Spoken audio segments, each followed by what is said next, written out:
Hello friends, welcome to R N educational academy. This is Sarita. Friends, आज हम लेकर के आए हैं आपके सामने ईवीएस की क्लास।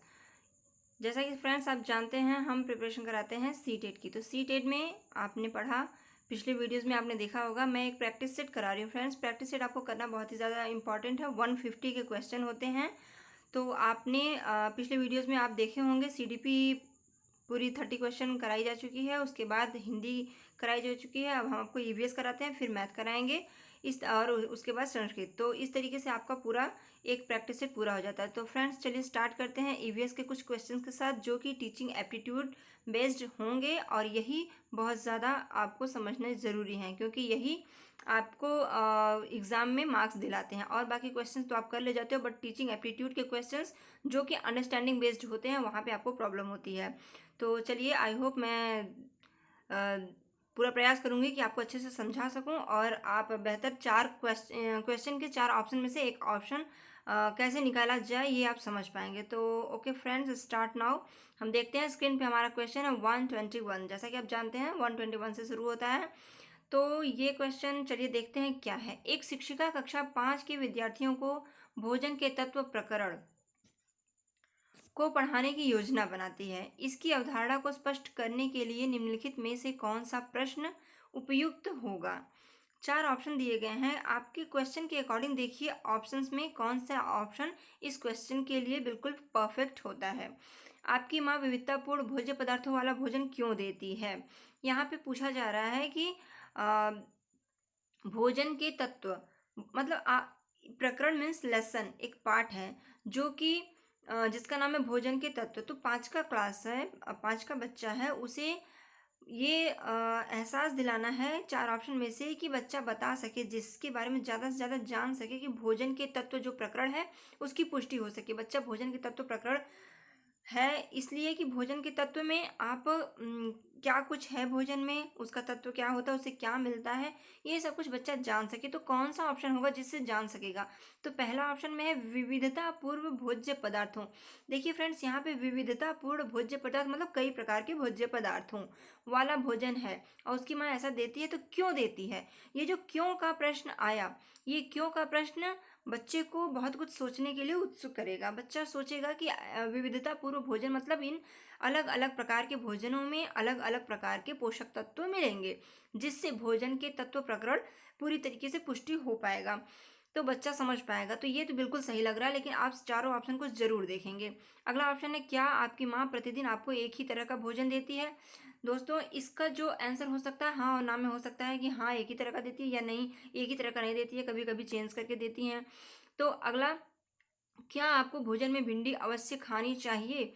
अब पसंद के ऊपर आ जाती है ये चीज़, हाँ खानी चाहिए या नहीं खानी चाहिए, या सिर्फ भिंडी के बारे में, एक ही भिंडी से क्या मिलता है उस पोषक तत्व की बात हो सकती है। उन भोज्य पदार्थों की सूची बनाइए जिन्हें पशु खाते हैं। ये तो कुछ ऐसी बात हो गई कि पशु क्या खाते हैं, उनकी सूची बनाइए। जो कुछ भी बच्चों ने देखा होगा, घास भूसा, जो कुछ भी पशु खाते हैं वो सब कुछ बच्चे सूची बना लेंगे, लेकिन उसमें क्या पोषक तत्व है इससे बच्चों का कोई भी कॉन्सेप्ट की बात नहीं हो पाएगी। तो फ्रेंड्स, यहाँ पे फर्स्ट ऑप्शन, आपकी माँ विविधता पूरे भोज्य पदार्थों वाला भोजन क्यों देती है, ये पूरी तरीके से इस कॉन्सेप्ट को स्पष्ट करता है कि भोजन का तत्व, भोजन के तत्व प्रकरण को पूरा करता है। कि एक तो भोजन में विविधता है, दूसरी बात क्यों का प्रश्न किया जा रहा है। तो विविधतापूर्ण भोज्य पदार्थों के बारे में कॉन्सेप्ट को बताया जाएगा कि क्या आज के भोजन में क्या क्या है, इससे हमें प्रोटीन मिला, विटामिन मिला, मिनरल मिला, खनिज मिला, किस भोज्य पदार्थ में क्या कुछ है। तो आई होप आप समझ पाए होंगे। यहाँ पे आपका हो जाएगा राइट ऑप्शन, आपका फर्स्ट हो जाएगा फ्रेंड्स। चलिए आगे बढ़ते हैं। नेक्स्ट क्वेश्चन है, निम्न में से किसका आकलन हो सकता है जब गीता मनुष्य में पोषण विषय का केवल बहुविकल्पीय प्रश्नों द्वारा मूल्यांकन कर रही है। देखिए क्वेश्चन को बहुत ही ध्यान से पढ़ा कीजिए। क्वेश्चन में देखिए कह रहा है केवल बहुविकल्पीय प्रश्नों द्वारा मूल्यांकन कर रही है। तो किसका आकलन हो सकता है इन ऑप्शंस के अकॉर्डिंग। भोजन संबंधी आदतों से जुड़ी गलत अवधारणाएं, ठीक, शिक्षार्थियों के ज्ञान को प्रयोग करके तथा रोल प्ले तैयार करके प्रार्थना सभा में प्रस्तुत करने की क्षमता। एंड थर्ड है भोज्य अवयवों के महत्व को समझने की शिक्षार्थियों की क्षमता व उस पर एक लंबा निबंध लिखने की क्षमता। एंड फोर्थ है भोजन पदार्थों को वर्गीकरण करने व पोस्टर के लिए विश्लेषण करने की क्षमता। तो दोस्तों यहाँ पर देखिए रोल प्ले तैयार करना, शिक्षार्थियों की क्षमता पर एक लंबा निबंध लिखना और उसको वर्गीकृत भोज्य पदार्थों को वर्गीकृत करके डिफरेंट डिफरेंट पार्ट में वर्गीकृत करके उसके पोस्टर पर एक विश्लेषण क्षमता, पोस्टर बनाना उसका। तो ये सब चीज़ें जो है एक्टिविटी है, रोल प्ले करना, ये सब चीज़ें। क्वेश्चन क्या है? केवल बहुविकल्पी प्रश्नों द्वारा मूल्यांकन कर रही है। तो भोजन संबंधी आदतों से जुड़ी गलत अवधारणा, ये जो है आपका यहाँ सही हो जाएगा, क्योंकि और सब में जो है सिर्फ बहुविकल्पी प्रश्न नहीं होंगे, क्योंकि वहाँ रोल प्ले का आयोजन है और निबंध लिखने की बात है भोज्य अवयवों के महत्व को समझने के लिए और वर्गीकृत करके पोस्टर। तो ये बहुत ही विस्तृत चीज़ें हो गई, बट भोजन केवल बहुविकल्पी प्रश्नों द्वारा मूल्यांकन किया जा रहा है, तो भोज्य संबंधी आदतों से जुड़ी गलत अवधारणाओं के बारे में बताया जा सकता है वहाँ पे। ये आपका फर्स्ट ऑप्शन बेस्ट हो जाएगा, ऑप्शन फर्स्ट। चलिए आगे बढ़ते हैं। खाद्य पदार्थों में अधिक मात्रा में नमक और चीनी डालकर लंबे समय तक परिरक्षित किया जा सकता है। परिरक्षित मतलब आप समझ रहे होंगे, परिरक्षित मतलब संरक्षित, एक तरीके से सुरक्षित किया जाता है। तो ऐसा इसलिए क्योंकि अधिक नमक और चीनी, अधिक नमक और चीनी ऐसा क्यों किया जाता है कि भोज्य पदार्थों में अधिक समय तक उसको परिरक्षित करने के लिए, सुरक्षित करने के लिए उसमें अधिक नमक या अधिक चीनी डाल दिया जाता है। अब जैसे अधिक नमक का अर्थ हुआ अचार वगैरह बनाना और अधिक चीनी मतलब मुरब्बा वगैरह बना करके रखना, तो वो ज़्यादा दिन तक रखा जा सकता है। तो ये कारण क्या होता है, ऐसा क्यों किया जाता है? अब ऑप्शंस हैं कि इसके कारण सूक्ष्मजीवी कोशिकाएं फट जाती हैं, या वे कारक उस सूक्ष्मजीवी कोशिकाओं का आकार बदल जाता है, या फिर खाद्य पदार्थों से पानी निकाल देते हैं, या सूक्ष्मजीव कोशिकाओं को द्रव्य कुंचन करते हैं। तो फ्रेंड्स यहाँ पर देखिए आपका थर्ड ऑप्शन सही हो जाएगा, खाद्य पदार्थों से पानी निकाल देते हैं। नमक और चीनी, इनके अंदर डिहाइड्रेशन की क्षमता होती है। ये किसी भी चीज़ में मिला देने से डिहाइड्रेशन होता है, पानी की मात्रा अलग हो जाती है, जिससे वो परिरक्षित किए जा सकते हैं, सुरक्षित किए जा सकते हैं, लॉन्ग लास्टिंग होते हैं, ज़्यादा दिन तक चल सकते हैं। तो राइट ऑप्शन आपका थर्ड हो गया, सी ऑप्शन। आगे बढ़ते हैं। संतुलित आहार में प्रोटीन युक्त पदार्थों का होना आवश्यक है, क्योंकि देखिए एक संतुलित आहार की बात हो रही है जिसमें प्रोटीन युक्त पदार्थ होना चाहिए। तो क्यों होना चाहिए? ऑप्शंस आपके हैं, ये शरीर अवयवों के निर्माण में सहायक है, ये ऊर्जा की उत्पत्ति में अधिक उपयोगी होते हैं, ये शरीर में स्फूर्ति बनाए रखते हैं, और ये आँखों को स्वस्थ बनाए रखने में सहायक हैं। तो दोस्तों जैसा कि आप जानते हैं प्रोटीन से क्या होता है, प्रोटीन से हमारे टिश्यूज़ का जो है एक तरीके से रिपेयर होता है, हमारे उत्तक जो है उन उत्तकों का निर्माण होता है। तो पहला ही ऑप्शन हो जाएगा, ये शारीरिक अवयवों का निर्माण में सहायक होते हैं, शारीरिक अवयवों के निर्माण में सहायक होते हैं। राइट ऑप्शन आपका फर्स्ट हो जाएगा। यहाँ पे और कोई समझने की बात नहीं है, आप जानते हैं प्रोटीन की बात हो रही है, तो आप ये प्रोटीन युक्त पदार्थों का होना आवश्यक क्यों है, क्योंकि बॉडी रिपेयर होता है, एक तरीके से आपके शारीरिक अवयवों का टिश्यूज का निर्माण होता है। तो आपका राइट ऑप्शन फर्स्ट हो गया, क्योंकि बाकी शरीर में स्फूर्ति और उत्पत्ति, ऊर्जा की उत्पत्ति और स्फूर्ति बनाए रखना, आँखों के स्वास्थ्य के लिए प्रोटीन नहीं बल्कि कार्बोहाइड्रेट, ये ऊर्जा की चीज़ें ठीक रहती हैं। प्रोटीन की जहाँ बात करें तो प्रोटीन ज़रूरी है सब चीज़ों के लिए, बट कैल्शियम, मिनरल, खनिज पदार्थ से ऊर्जा वगैरह, ऊर्जा की प्राप्ति होती है। बट बात करें प्रोटीन की, तो प्रोटीन से हमारे शारीरिक अवयवों का निर्माण होता है। मोस्ट बेस्ट ऑप्शन आपका फर्स्ट होगा, तो फर्स्ट आपका राइट ऑप्शन हो गया। चलिए आगे बढ़ते हैं। हिरण, चीता, भालू, फीताकृमि का क्रमशः उचित क्रम है। देखिए कुछ ऑप्शंस दिए गए हैं और ऑप्शन के अकॉर्डिंग, क्वेश्चन के अकॉर्डिंग आपको ऑप्शन में रखना है कि क्रमशः। इस बात का आप ध्यान देंगे दोस्तों कि क्रमशः मतलब हिरण, पहले हिरण के बारे में हम देखेंगे क्या होगा, चीता के बारे में देखेंगे, फिर भालू और फिर फीताकृमि। तो ये चीज़ों को आपको स्टेप बाय स्टेप रखना है कि कौन सा कैसा है। तो देखते हैं आगे क्या चीज़ दिया है। शाकाहारी, मांसाहारी, सर्वाहारी, परजीवी। तो ठीक दोस्तों ये यहाँ पे दिया गया है कि कौन सा जानवर क्या है, क्या शाकाहारी है चीता या हिरण या भालू या फीताकृमि। क्रमशः आपको स्टेप बाय स्टेप उचित क्रम लगाना है। तो हम देखते हैं यहाँ हिरण और चीता, भालू, फीताकृमि। अगर हम पहले ऑप्शन में जाएं तो देखिए हिरण शाकाहारी बिल्कुल है, चीता मांसाहारी बिल्कुल है, और भालू सर्वाहारी। जी हाँ, भालू सर्वाहारी है, वो मांसाहारी भी है और शाकाहारी भी है, तो हम उसको सर्वाहारी में रख सकते हैं। और फीताकृमि हमारे परजीवी होते हैं जो मृत जीवों पर डिपेंड होते हैं। तो यहाँ पर देखिए पहला ही ऑप्शन आपका सही आ गया। अगर दूसरे ऑप्शन को आप देखें परजीवी, तो हिरण, पहले का मिलान पहले से ही करना है, यहीं से आपको बन जाएगा कि परजीवी हिरण नहीं है, मांसाहारी भी हिरण नहीं होता है और सर्वाहारी भी हिरण नहीं होता है। तो यहाँ पे हम देखें तो कि हमारा ये हिरण जो है सर्वाहारी नहीं है, मांसाहारी नहीं है, परजीवी नहीं है, तो क्या होगा, शाकाहारी हिरण हो गया, मांसाहारी चीता हो गया, सर्वाहारी भालू और फीताकृमि परजीवी हो गया। राइट ऑप्शन आपका फर्स्ट ऑप्शन आपका राइट हो गया। सो फ्रेंड्स, इसी तरीके से देखते हुए और क्वेश्चन में से हम आंसर को 4 ऑप्शन में से अगर हम समझते हुए चलते हैं और क्रॉस करते हुए चलते हैं, पीछे की कौन सा नहीं होगा उसे हम क्रॉस कर दें तो हमारा टाइम बच जाता है। दोस्तों मैं ऐसे ही करती थी और आपको भी मैं यही सजेस्ट करूँगी कि आप मेरी इस सजेशन को माने और अपने प्रैक्टिस सेट में यूज़ करें, इसको अप्लाई करें कि अगर जो नहीं है हम कंफर्म हो गए तो उसे हम क्रॉस कर दें कि दोबारा फिर उसे हमें ना देखना पड़े। 4 ऑप्शन को देखने में अगर 2 गलत हैं, 2 हमारे सामने क्लियर हो चुके हैं, तो उसको हम क्रॉस कर दें, फिर आगे बढ़ें। तो इस तरीके से हमारा टाइम बचता है और हम 100% सही आंसर की तरफ जाते हैं। तो दोस्तों इसी तरीके से हम अपने आंसर पे जाते हैं और फर्स्ट अटैम्प्ट में मैंने इसी तरीके से किया है। अपना 107 मार्क्स जो मैं ले आई हूँ, इसी तरीके से ले आई हूँ। सिर्फ इन 4 सब्जेक्ट पर फोकस करके, मैथ पे भी फोकस किया जाए तो आप 120 130 का टारगेट ले आ सकते हो। सो फ्रेंड्स, किस तरीके से सीटेट के कॉन्सेप्ट को समझना है, इसके लिए आप बने रहें हमारे साथ।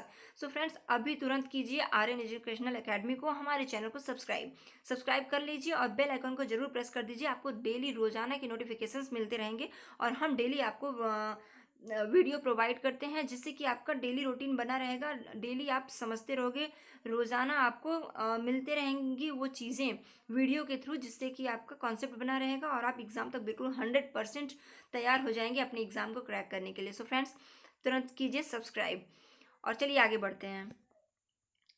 पर्यावरण अध्ययन की कक्षा में सिनेमा घर का टिकट दिखाने के उद्देश्य हैं। अब देखिए बच्चों को अगर सिनेमा घर का टिकट दिखाया गया, पर्यावरण की क्लास चल रही है दोस्तों, जहाँ पे बात सिर्फ और सिर्फ किताबों से पढ़ाने की हो तो उस तरफ आप बिल्कुल नहीं जाएंगे। देखिए कक्षा में सिनेमा घर के टिकट दिखाया गया तो इसका उद्देश्य क्या है, किसी उद्देश्य के पर्पज से कोई किया हुआ कार्य बच्चों को एक तरीके से मोटिवेट करता है, खेल खेल में पढ़ने जैसा लगता है। उन्हें ये नहीं लगता है कि वो पढ़ रहे हैं। तो किताबों से सिर्फ ना पढ़ाया जाए बल्कि हर तरीके से उन्हें कुछ ना कुछ सिखाने का प्रयास किया जाए। जैसे देखिए यहाँ पे सिनेमा घर का टिकट दिखाया जा रहा है, उससे भी बच्चे सीखेंगे बहुत कुछ। तो देखिए आगे ऑप्शन है बच्चे क्या कुछ सीखते हैं। बच्चों को फिल्म देखने के लिए प्रेरित करना, क्या बच्चों को फिल्म देखने के लिए प्रेरित करने के लिए ऐसा किया जा रहा है? तो नहीं, ये बिल्कुल नहीं होगा। आप इसे अकॉर्डिंग टू मी, जैसा मैं बताती हूँ, आप देखिए कि बच्चों को फिल्म देखने के लिए मोटिवेट नहीं किया जा रहा है सिनेमा घर का टिकट दिखाने के, तो आप इसे क्रॉस कर दीजिए। दोबारा आपको इस पर ध्यान नहीं देना होगा, क्योंकि नीचे कूट बना करके 4 ऑप्शन 1 2 3 4 3 4 1 2 1 ऐसे करके दिया गया, वहाँ पे आप कंफ्यूज होंगे। तो इस तरीके से क्रॉस कर दीजिए, आपको पहले पे जाना ही नहीं है। नेक्स्ट ऑप्शन है बच्चों को वास्तविक जानकारी से अंतःक्रिया करने का अवसर। बिल्कुल दोस्तों, जहाँ पे बात आ जाए वास्तविक जानकारी, जहाँ पे फ्रेंड्स ये वर्ड्स मिले आपको, अंतःक्रिया करने का और सबसे मोस्ट इम्पॉर्टेंट अवसर उपलब्ध कराया जाए, जहाँ वो आपका आंसर बिल्कुल बेस्ट होगा। जैसा कि मैंने बताया था कि मैं आपको एक वीडियो में कुछ वर्ड्स दूंगी जो कि पॉजिटिव और नेगेटिव तरफ जाते हैं। तो आने दीजिए आपका एग्ज़ाम, बिल्कुल आपको लास्ट टाइम में आपको एकदम पावर पॉइंट मिलेगा। आपको वो वर्ड्स मैं दूंगी कि जिससे आप 100% जो भी आपकी थोड़ी बहुत कमी होगी तो आप उस वर्ड से बिल्कुल सही फैक्ट आंसर पे जाएंगे। तो बिल्कुल सब्सक्राइब कर लीजिए हमारा चैनल, हम देंगे आपको वो चीज़ जिससे कि आप 100% अपना क्लियर कर पाओगे। तो मिलेगा आपको उस एक वीडियो जिसमें आपको plus point words and minus point words कहाँ नहीं जाना है, क्या नहीं हो सकता और क्या हो सकता है, ये आपको बहुत ही ज़्यादा लाभदायक होंगे आपके लिए, आपको बेनिफिट मिलेगा इससे ज़रूर। तो देखते हैं हम, ये बिल्कुल होगा क्योंकि अंतःक्रिया, वास्तविक जानकारी और अवसर, ये तीनों चीज़ें इसमें इंक्लूड है, ये 100% होगा। तो हम इसे टिक कर देते हैं कि ये तो होगा। एंड देखते हैं बच्चों में अवलोकन की कुशलता का विकास। बिल्कुल दोस्तों, देखिए बच्चों को हमने टिकट दिखाया सिनेमा घर का टिकट। बच्चे उसमें देखेंगे और देख करके अवलोकन करेंगे, देखने की कोशिश करेंगे, जानने की कोशिश करेंगे, पूछेंगे कि मैम इसमें क्या क्या है, या घर पर देखते हैं तो अपने फैमिली के मेंबर से पूछेंगे इसमें क्या है, क्या होता है। जिज्ञासु बनेंगे बच्चे और बहुत कुछ सीखेंगे, जो कुछ भी हम उसके थ्रू बता पाएंगे बच्चों को। तो ये भी आपका अवलोकन की कुशलता, ये भी आपका एक वर्ड निकल के आता है जो कि आपको राइट ऑप्शन की तरफ ले जाता है। तो आपका सेकंड एंड थर्ड तो हो गया। फोर्थ देख लेते हैं, बच्चों को सिनेमा घर के टिकट के मूल्य की जानकारी देना। अब ऐसा तो कुछ नहीं है कि बच्चों को आप सिनेमा घर के टिकट के मूल्य की जानकारी दें कि बेटा ये इतने का है, जिससे कि बच्चे के दिमाग में ये हो कि अगर हम इतने पैसे कलेक्ट कर लेते हैं तो हमें जाके मूवी देखनी है। तो ये बिल्कुल नहीं है।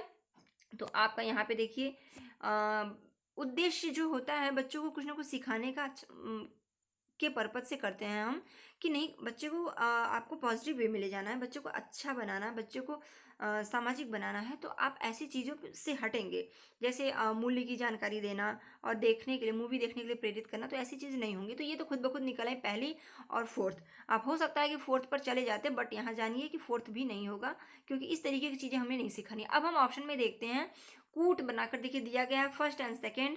तो फर्स्ट तो नहीं है, इसलिए पहला ऑप्शन नहीं होगा। सेकेंड एंड थर्ड तो बिल्कुल देखिए हमने टिक किया हुआ है सेकेंड एंड थर्ड। आप भी अपने क्वेश्चन पेपर में पेंसिल से मतलब पीछे की तरफ, इधर तो हमें आंसर कर कर टिक करना होता है कि हमारा ये सही होगा, तो पीछे की तरफ हम टिक लगा देंगे। तो आपको वहाँ पे बहुत ज़्यादा हेल्प मिलेगा कि सेकेंड और थर्ड पे हमने सही टिक किया है। बाद में दोबारा सोचने की जरूरत नहीं होगी, हम देखेंगे और आंसर लगा देंगे। तो देखिए सेकेंड एंड थर्ड आपका सेकेंड ऑप्शन में है, और थर्ड ऑप्शन में थर्ड एंड फोर्थ है, एंड फोर्थ ऑप्शन में आपका फर्स्ट एंड फोर्थ है। तो बिल्कुल आपको देखिए राइट ऑप्शन निकल के आ गया आपका सेकंड, क्योंकि दूसरा और तीसरा बिल्कुल सही वे में जा रहा है। चलिए आगे बढ़ते हैं फ्रेंड्स। देखिए ऐसे ही क्वेश्चन आते हैं, थोड़े लेंदी होते हैं, पढ़ने में टाइम लगता है, टाइम टेकन होते हैं। अब यहाँ पर आप क्या करेंगे, तो प्रैक्टिस बनाए रखिए और देखते रहिए डेली हमारे वीडियोज़, जिससे कि आपकी प्रैक्टिस बिल्कुल तैयार रहें। आप ऐसे क्वेश्चन देखिए रिपीटेड क्वेश्चन आते हैं। अब आपके सामने स्क्रीन पे जो क्वेश्चन दिख रहा होगा ये रिपीटेड क्वेश्चन भी है, ये आया हुआ क्वेश्चन है। तो बहुत सारे क्वेश्चन आपके 10% क्वेश्चन रिपीटेड आते हैं, बाकी कॉन्सेप्ट आपका वैसा ही होता है, उस तरीके से ही क्वेश्चन बनते हैं। तो देखिए देखते हैं हम क्वेश्चन। नीचे दी गई सारणी के आधार पर बताइए कि कौन सी ट्रेन दिल्ली पहुंचने में सबसे कम समय लेगी। अब सबसे कम समय लेगी, यहाँ पे ट्रेन का नाम लिखा हुआ है, कहाँ से चली और कहाँ तक पहुंची, और दूरी दी गई है किलोमीटर में, और चाल दिया गया है। तो देखिए 4 ट्रेनें हैं ABCD करके, जो कि समय है लखनऊ, अम्बाला, भोपाल, देहरादून और दिल्ली तक जा रही हैं। सभी ट्रेनें लखनऊ से दिल्ली, अम्बाला से दिल्ली, भोपाल से दिल्ली और देहरादून से दिल्ली। और दूरी है आपकी, और यहाँ पे 60 है, यहाँ पे आपकी किलोमीटर प्रति घंटा की चाल दी गई है। तो आपको यहाँ पे थोड़ा सा लगाना होगा मैथ की तरीके से कि आपको कौन सा सबसे कम समय लेगा। तो दूरी तो सबकी बराबर है कि मतलब लखनऊ से दिल्ली जाना है, तो नहीं फ्रेंड्स दूरी बराबर नहीं है, जगह कहाँ तक जाना है ये तो सबका सेम ही है। अब यहाँ देखिए हम बात करें ए की, हम बात करें यहाँ पर ए की, तो यहाँ पे देखिए 6 किलोमीटर है, एंड 40 से आप करेंगे इसे डिवाइड। जब आप 40 से डिवाइड करेंगे तो यहाँ पे देखिए 40 से आप 0 से 0 कट हो गया, और इसको करेंगे आप तो आपका 15 आ जाएगा। तो दोस्तों ये 15 हो गया। एंड बी आप करोगे तो बी है आपका 800। चलो यहीं पे कर लेते हैं, 800 को आप करेंगे 55 से डिवाइड। तो जब 55 से आप डिवाइड करोगे तो यहाँ पे आपका तकरीबन 16 अपॉन 6 अपॉन 11 आ जाएगा। एंड थर्ड करेंगे आप भोपाल से दिल्ली, तो ये 700 है ना, 700 अपॉन 65। यहाँ पे आप 65 से डिवाइड करेंगे तो यहाँ पे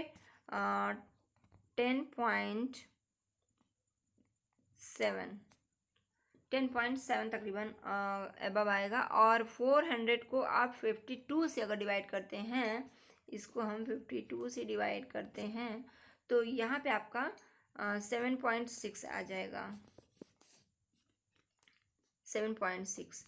तो फ्रेंड्स यहाँ पर देखिए दूरी के अकॉर्डिंग और कितना समय लगता है, तो पूछा गया सबसे कम समय, सबसे कम समय कौन सा लेगा।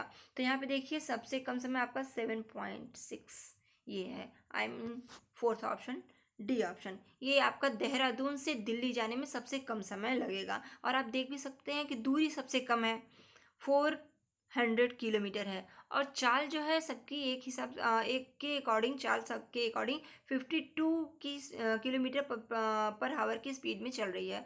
तो आपका जो सबसे कम चाल है वही आपका राइट ऑप्शन डी हो जाएगा। देहरादून से दिल्ली पहुंचने में सबसे कम समय लगेगा। सबसे कम दूर जाना है तो सबसे कम समय लगेगा। स्पीड तकरीबन वही है, पहले से तो उसकी स्पीड फोर्थ की ज़्यादा ही है।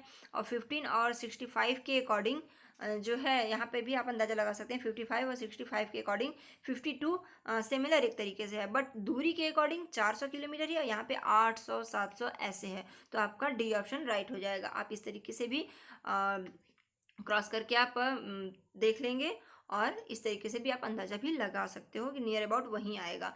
तो चलिए, आपका राइट ऑप्शन यहाँ पे हो गया डी। हम आगे बढ़ते हैं। तो फ्रेंड्स, ये सारे क्वेश्चंस इंपॉर्टेंट क्वेश्चन है। क्वेश्चन ये एग्जाम्स में आए हुए हैं और इसी के तरीके से क्वेश्चन बनते हैं, इसलिए मैं ऐसे क्वेश्चंस लेके आई हूँ कि आपको, अगर आप फर्स्ट टाइम कर रहे हो तो भी आपको कॉन्सेप्ट पता चल जाए किस तरीके के क्वेश्चन आते हैं। और आप 2 से 3 बार अगर वीडियोस को देखते हो फ्रेंड्स, और फिर इसी तरीके से आप पॉज करके लगाते हो कि इसका ये होगा कैसे होगा, थोड़ी सी प्रैक्टिस करते हैं तो बिल्कुल आप कर पाएंगे। तो चलिए आगे बढ़ते हैं। एकल परिवार का प्रमुख गुण होता है। अब एकल परिवार का प्रमुख गुण क्या होता है? वृद्धों एवं बालकों की देखभाल।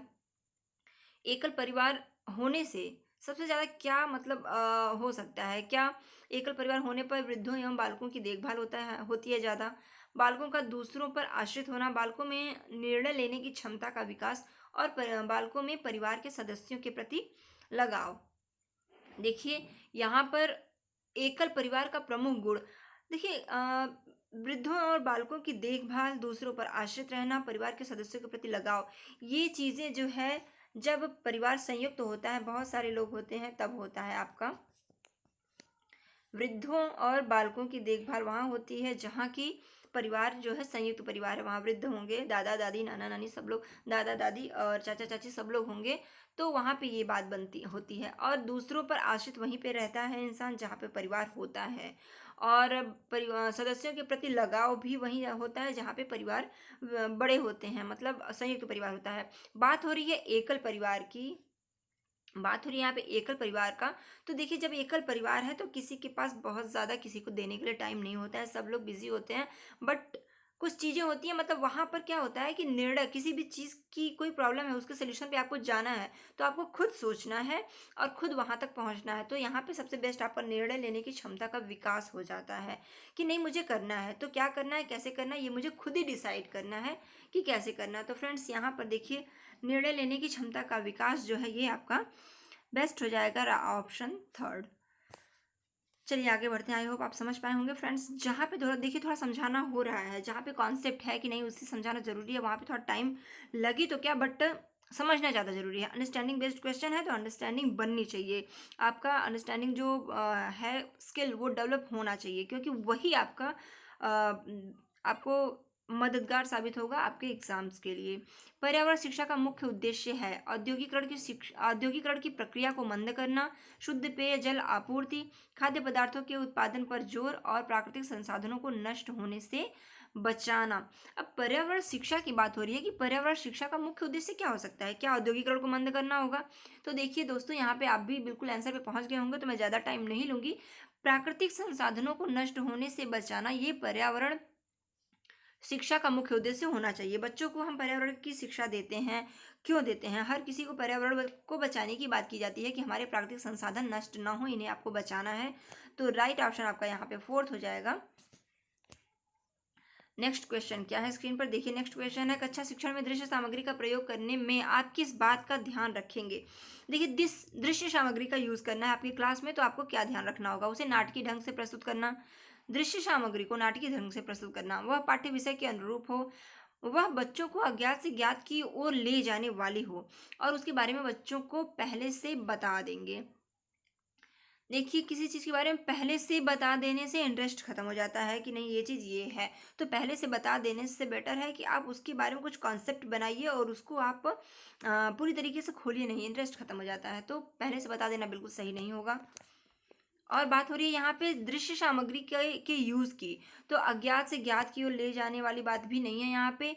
नाटकीय ढंग से आप दृश्य सामग्री को नाटकीय ढंग से प्रस्तुत कैसे करेंगे? दृश्य सामग्री जो होती है, अगर नाटकीय ढंग से आप कुछ ऐसी चीज़ें ले आए हैं दृश्य सामग्री के रूप में जिसको कि आप रोल प्ले के थ्रू अगर आप प्रस्तुत करना चाहें तो हो सकता है, लेकिन सबसे इम्पॉर्टेंट क्या होगा कि वो जो भी कॉन्सेप्ट है, जो भी आपका प्रकरण है, सिलेबस है, पाठ्य विषय के अनुरूप हो। दृश्य सामग्री वहाँ पे ही यूज़ कर सकते हैं आप, जो कि आपका कॉन्सेप्ट है उसके लिए वो पूरा 100% परफेक्ट हो। तो राइट ऑप्शन आपका बी हो जाएगा फ्रेंड्स, कि वह पाठ्य सामग्री के पाठ्य विषय के अनुरूप हो। जो भी आप दृश्य सामग्री का यूज़ कर रहे हैं तो किस बात का ध्यान रखेंगे, आपको ये बिल्कुल ध्यान रखना चाहिए कि वो आपके पाठ्य विषय के अनुरूप हो, उसकी उससे हटके ना हो। तो मेन सबसे बेस्ट ऑप्शन पे आप जाएंगे, तो बेस्ट ऑप्शन आपका आ जाता है सेकंड। आगे बढ़ते हैं। प्राथमिक स्तर पर शिक्षण के लिए टेलीविजन का उपयोगी स्थान है। शिक्षण के लिए देखिए टेलीविजन का उपयोगी स्थान की बात हो रही है, तो क्या होगा? अच्छे शिक्षकों की कमी है तो नहीं दोस्तों, ये बिल्कुल नहीं होगा। जहां बात हो जाए कमी की तो नहीं, अच्छे शिक्षकों की कमी के लिए टेलीविज़न का यूज़ नहीं किया जाता है। तो यहाँ पे फर्स्ट तो नहीं होगा, तो इसलिए हमने उसे क्रॉस कर दिया पीछे की तरफ। अब जो सही होगा उसमें हम आएंगे। टेलीविज़न पर पाठ्य वस्तु को पूरे विस्तार के साथ प्रस्तुत किया जा सकता है। बिल्कुल किया जा सकता है। टेलीविज़न एक ऐसा माध्यम है जिस पर आप किसी भी कॉन्सेप्ट को हर तरीके से प्रस्तुत कर सकते हैं। इमेज भी, इमेज के थ्रू, साउंड के थ्रू और श्रव्य दृश्य माध्यम सब कुछ उसमें इंक्लूड आप कर सकते हैं। इमेज के भी इंक्लूड कर सकते हैं, तो वो बहुत इंटरेस्टिंग वे में हो जाता है। तो ये बिल्कुल सही लग रहा है, बट हम थर्ड और फोर्थ ऑप्शन पर भी जाएंगे, बिना देखे हमें आगे नहीं बढ़ना है। तो देखते हैं इसमें कक्षा की अनुशासनहीनता पैदा होगी। नहीं दोस्तों, ऐसा नहीं है कि कक्षा में अनुशासनहीनता पैदा ना हो इसलिए हम टेलीविज़न का यूज़ करेंगे, तो ये भी नहीं होगा। एंड फोर्थ, टेलीविज़न पर जो कुछ देखा जाता है वो हमेशा के लिए याद हो जाता है। अच्छा ठीक है, मान लीजिए टेलीविज़न पे आपने जो कुछ देखा, क्या वो आपको लाइफ टाइम हमेशा के लिए बात हो रही है? हाँ, पढ़ने की अपेक्षा वीडियोज़ अगर देखे जाएँ तो वो कुछ दिन तक के लिए याद रहते हैं, क्योंकि वो एक्टिविटी के थ्रू होती है, इमेजिनेशन उसमें होता है, माइंड मैपिंग होती है। तो अगर हम कोई चीज़ इमेजिनेशन करें, माइंड मैपिंग करके हम सीखें, तो वो भी हमारे दिमाग में ज़्यादा दिन तक रहेगा। तो ज़्यादा दिन तक रहने की बात हो सकती है कि हम ज़्यादा समझ पाते हैं, सिर्फ किताब से पढ़ने की अपेक्षा वीडियो अगर देखते हैं और सुनते हैं तो श्रवणेंद्रिय और जो आँखों से हम देखते हैं तो हमारी इंद्रियाँ ज़्यादा सक्रिय होती हैं। लेकिन वो हमेशा के लिए याद यहाँ पे दिया गया है दोस्तों, एक एक शब्द पे हमें ध्यान देना होगा। हमेशा के लिए याद तो नहीं होंगी, तो ये आपका नहीं होगा क्योंकि हमेशा शब्द लग गया है। अब आपका सही ऑप्शन देखिए निकल के आ जाता है सेकंड, कि टेलीविज़न पर पूरे विस्तार के साथ पाठ्यवस्तु को प्रस्तुत किया जा सकता है। सो राइट आंसर आपका सेकंड हो गया। चलिए आगे बढ़िए। शिक्षा के क्षेत्र में उस समस्या को क्या कहते हैं जिनके कारण कोई छात्र किसी स्तर पर शिक्षा पूरी किए बिना ही अपना अध्ययन कार्य छोड़ देता है? अब देखिए दोस्तों, अध्ययन कार्य बच्चे क्यों छोड़ेंगे बीच में? अवरोधन की समस्या, शिक्षा की निरर्थकता, अपव्यय की समस्या और गंभीर समस्या। देखिए शिक्षा के क्षेत्र में उस समस्या को क्या कहते हैं, वो कौन सी समस्या हो सकती है, उस समस्या को हम क्या कहेंगे जिसके कारण छात्र शिक्षा पूरी किए बिना छोड़ देता है अध्ययन कार्य को? तो यहाँ पे आपका अपव्यय की समस्या आ जाएगी, गरीबी, कुछ जैसे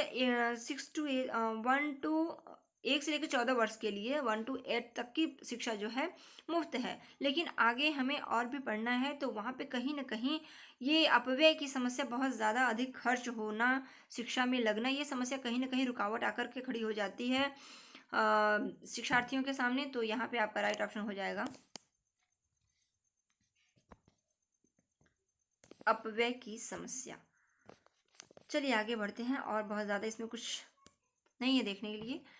चलिए नेक्स्ट क्वेश्चन है, खेल एक ऐसी क्रिया है जिसका उपयोग किया जाता है क्या करने में? खेल कैसी क्रिया है? आप खेल को लेकर के बताएं कि खेल कैसी क्रिया से क्या होता है। क्या बालकों को पढ़ाने के लिए खेल का यूज़ होता है, बालकों को खिलाने के लिए खेल का यूज़ होता है, बालकों को सिखाने के लिए, या बालकों का ध्यान बांटने के लिए?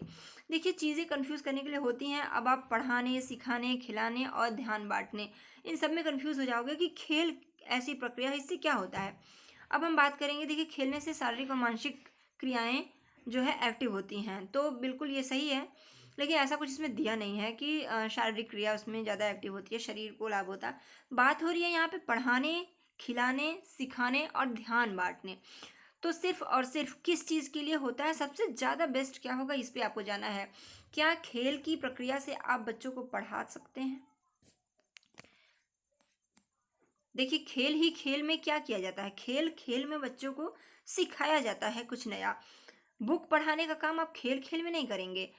तो पढ़ाना एक संकुचित आंसर है आपका, इस पर आप नहीं जाएंगे। बालकों को खिलाने के लिए, अब खिलाने के लिए खेल नहीं किया जाता है सिर्फ, और खेल को खिलाने के लिए ये बहुत ही, ये भी संकुचित माध्यम है, आप संकुचित उत्तर है आपका। वो तो बच्चे खुद ही खेल लेते हैं अपने इंटरेस्ट के लिए। अगर आप क्लास में ऐसा कुछ करा रहे हो खुद बच्चों के बीच, तो वो किसी न किसी पर्पज से होना चाहिए। तो पर्पज कैसा होना चाहिए? क्या उनका उद्देश्य ध्यान बांटना होगा? तो ध्यान बांटना कोई उद्देश्य नहीं होता है बच्चों का। ध्यान, आपका उद्देश्य होना चाहिए सिखाना, क्योंकि आप एक शिक्षक हैं। शिक्षक हैं, कक्षा में अगर माध्यम आप बना रहे हैं खेल, तो बच्चों को खेल का माध्यम क्या हो सकता है? बच्चों को खेल का माध्यम होगा बच्चों को कुछ ना कुछ सिखाना। तो बिल्कुल हम सिखाने के लिए खेल का यूज़ करते हैं। खेल खेल में बच्चों को सिखाने की प्रक्रिया 1 to 5 के लिए यूज़ की जाती है। सो आपका बेस्ट ऑप्शन हो जाएगा यहाँ पे थर्ड, बालकों को सिखाने के लिए। हमारे क्वेश्चंस ईवीएस के समाप्त होते हैं दोस्तों। यहाँ पर अब हम आगे प्रैक्टिस जो चल रही है सी टेट की ईवीएस सेक्शन की, तो फ्रेंड्स बहुत लेंदी हो जाता है, इसलिए 15 क्वेश्चन की सीरीज हम करा रहे हैं। अभी नेक्स्ट वीडियो मैं लेकर के आऊँगी, उसमें आपके ये 30 क्वेश्चन पूरे हो जाएंगे। 121 से लेकर 134 तक आज का इस वीडियो में रहा। आगे हम आते हैं और क्वेश्चंस लेकर के, तो आप बने रहिएगा, देखते रहिएगा आर्यन एजुकेशनल एकेडमी। और जैसा भी है आप सब पहले तो फ्रेंड्स पढ़ना है आपको, तो please subscribe my channel, subscribe कर लीजिए, जिससे कि आप बिल्कुल सी टेट के लिए बिल्कुल सही जगह पे आए हैं। आपकी तैयारी काफ़ी अच्छी मैं करा दूंगी, क्योंकि सिर्फ पढ़ लेना बड़ी बात नहीं होती है, क्वेश्चन पर हम सही ऑप्शन पर किस तरीके से जाएं। मैं इसका दावा करती हूँ कि 4 ऑप्शन में से एक पर आपको किस तरीके से जाना है, जो कि आपके लिए बिल्कुल बेस्ट होगा, बिल्कुल सही होगा, और जिससे आप फर्स्ट अटेम्प्ट में क्रैक कर पाएंगे। तो इसके लिए बने रहिए आप हमारे साथ। सब्सक्राइब कीजिए अभी तुरंत आर्यन एजुकेशनल एकेडमी। और जैसा भी हो, अगर आपको हमारा प्रयास अच्छा लग रहा हो तो लाइक कीजिए और कमेंट कीजिएगा। किसी भी तरीका कोई क्वेरी हो, कुछ भी क्वेश्चन हो, जो कुछ भी पूछना हो, आपके कमेंट का स्वागत है। सो फ्रेंड्स, आज के लिए बस इतना ही। नेक्स्ट वीडियो में मिलते हैं, तब तक के लिए धन्यवाद।